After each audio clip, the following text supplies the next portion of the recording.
Là, actuellement, entre la gauche et la droite, c'est totalement équilibré. C'est kiff-kiff. Allez, Henri. Anelka, elle est belle. Maintenant, allez, Gignac, le but, exactement le même but qu'au match aller à Torchon. le même. Et c'est la délivrance avec le but du Toulousain, André-Pierre Gignac, qui vient saluer tout le monde, tous ses potes. C'est sympa. Et au départ,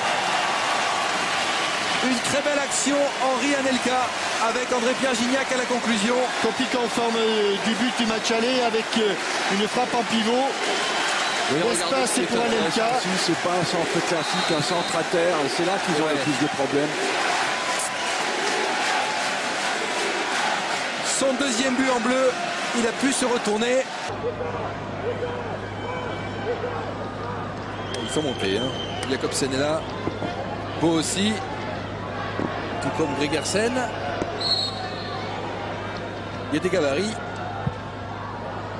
Ah, c'est là. Oh là là là là là, quelle négligence. Oui, parce que Jacobsen. certes ce ballon n'était pas facile à prendre, mais il était quand même bien seul là. Et Gignac face à trois joueurs. Gignac tout seul. La frappe cadrée. Le but. La doublée. Oh, qu'il est beau celui-là. Oh, qu'il est beau. Le but d'André-Pierre Gignac. Celui-là tout Quel seul. pétard. C'est au fond des filets. Et la France qui mène 2-0. Et Celui-là le bout du tout monde seul. qui s'embrase. Oh, quelle frappe. Il va revenir souvent sur le banc. Et il va aller voir tout le monde. Il va taper dans la main de tous ses partenaires. Sans en oublier un seul. Et il est salué évidemment Carasso et Sissoko, ses partenaires du TFC. Son ancien partenaire du TFC, Carasso. Regardez comme c'est beau. Regardez comme c'est beau. Parfait, juste. On n'a pas réussi à marquer quand il était à 10, mais seul contre 4, on a réussi. Bien. On va revenir dans ce camp. Est-ce qu'ils ont déjà franchi le milieu de terrain? Non, j'ai J'attends. pensé à exactement la même chose, pas encore. Et ça fait que 6 minutes. Hein. Sagna.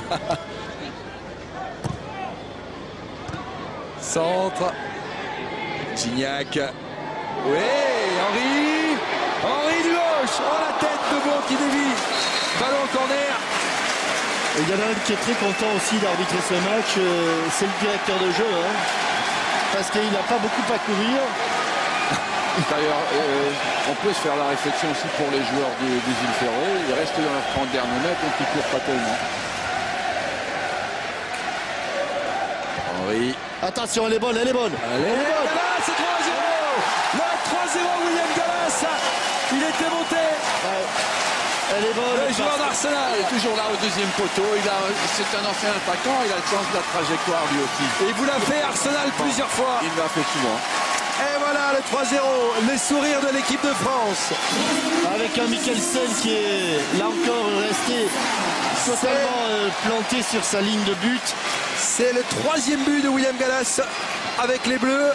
Et voilà, il est venu au deuxième poteau. La balle est contrée au départ et Mikkelsen qui a quand même le temps de sortir, mais qui ne l'a pas fait et qui prend ce ballon entre les jambes. C'est incroyable, même dans les 6 mètres. Oui. Oui. Et vous l'entendez sans doute, les supporters du stade de Roudour. Le bras.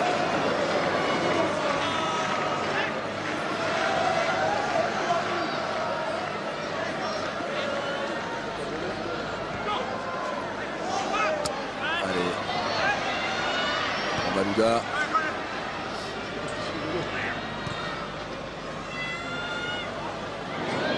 L'équipe de France en novembre aura vraiment besoin de tout le monde, de Yoann Gourcuff, de Franck Ribéry, Karim Benzema peut-être. Le centre, il a été vu, le but d'Anelka, alors que Mikkelsen avait encore réussi une parade face à la frappe de Thierry Henry. C'est Nicolas Anelka qui est à la conclusion. Benzema à lui seul a amené 3 occasions de but en 10 minutes. C'est vrai que Benzema, en l'espace de pas grand-chose. Il était tout près de son 51e but là. Thierry, finalement c'est Anelka qui avec beaucoup de classe n'en rajoute pas trop sur ce 4e but. Il pousse le ballon de la semelle et regardez, passe à deux joueurs du centre. Et il avait encore réussi un arrêt de grande classe là, Mikkelsen. Il est bizarre, il fait des arrêts tout le temps en tombant en arrière.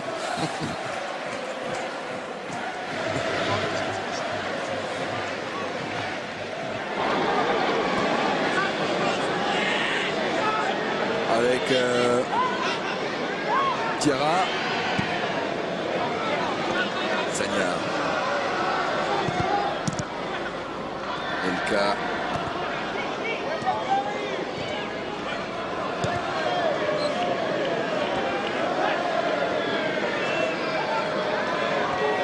Oui, le décalage est fait.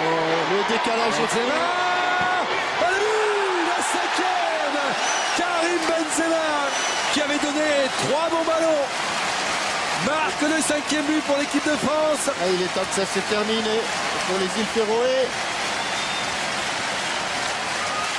Les dernières minutes sont dures, mais on est content de voir Karim Benzema marquer avec les Bleus. On est vraiment content pour lui. Il a le sourire, c'est comme ça qu'on veut le voir. C'est son 7e but en équipe de France.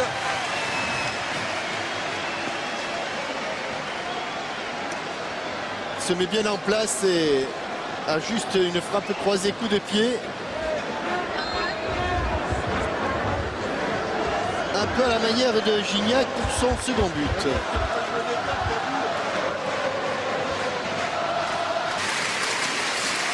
Dans une très belle ambiance ici à Guingamp, l'équipe de France obtient le droit de disputer les barrages pour la qualification pour la Coupe du Monde 2010.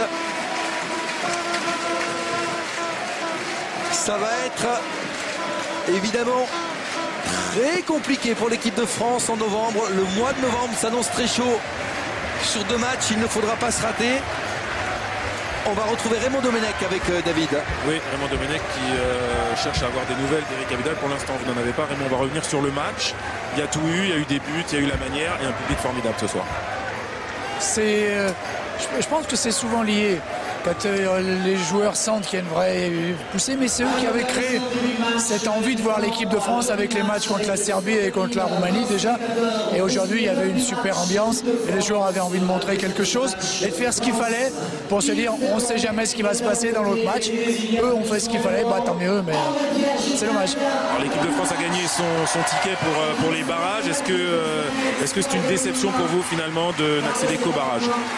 Non, c'est... Les déceptions, c'est les points qu'on a perdus avant. Maintenant, les barrages, on y est, on va faire quelque chose. Voilà, c'est pas... La déception, Titi le disait hier, c'est si on n'est pas qualifié, mais on va se qualifier. Ce match de mercredi contre l'Autriche, c'est une vraie préparation pour les barrages, pas de démobilisation.